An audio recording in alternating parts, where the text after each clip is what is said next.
We have the honor of having 6 of the winners of this prestigious award perform on the stage. If you put your hands together for them as I call them on stage individually. Standard Bank Young Artist 2007, Concord Ngabile.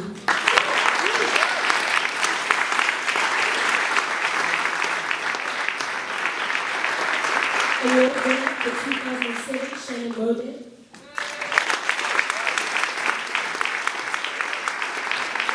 Mark Axman took the award in 2008.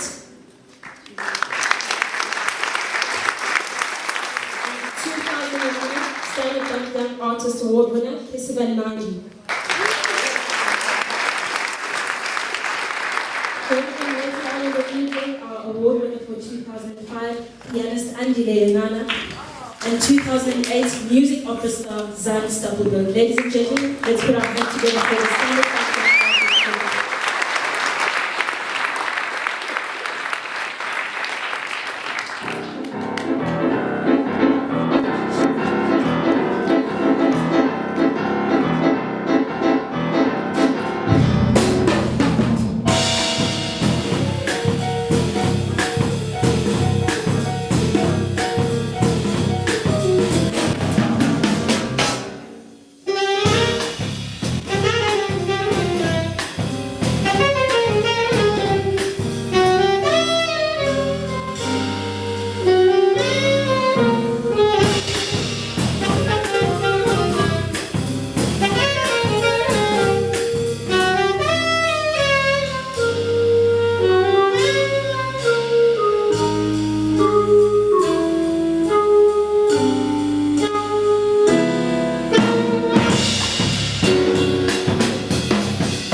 For Daddy Bob.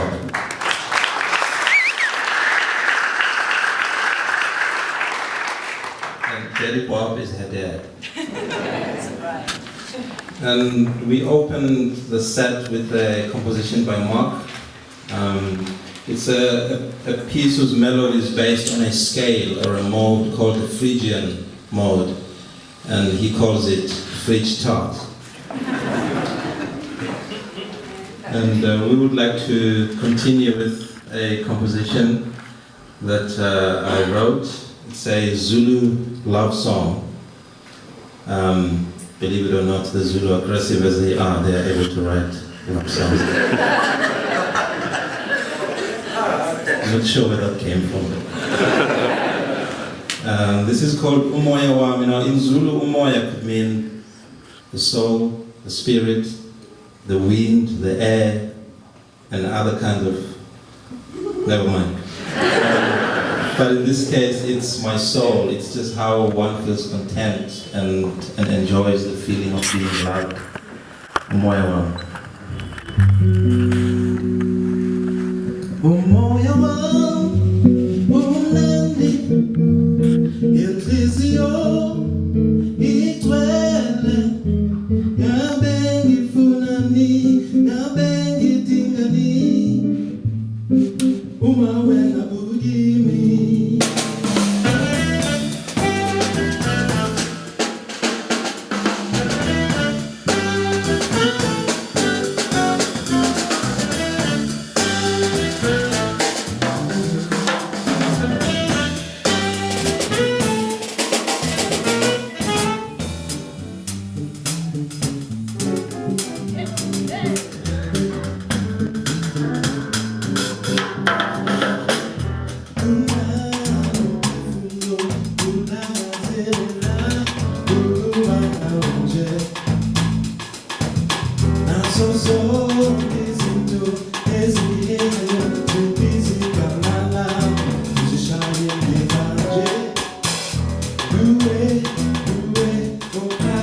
tune we were about to play is a poem I said. I was very privileged to have some very beautiful and strong people in my life who I've lost along the way, but their memory still is very much there. And my aunt, Jean Maudet, who was an incredible woman, and she told me about this poem called The Life That I Have by Starbo. That's all I knew about it. And I knew this poem, and when she died, we read it at a funeral.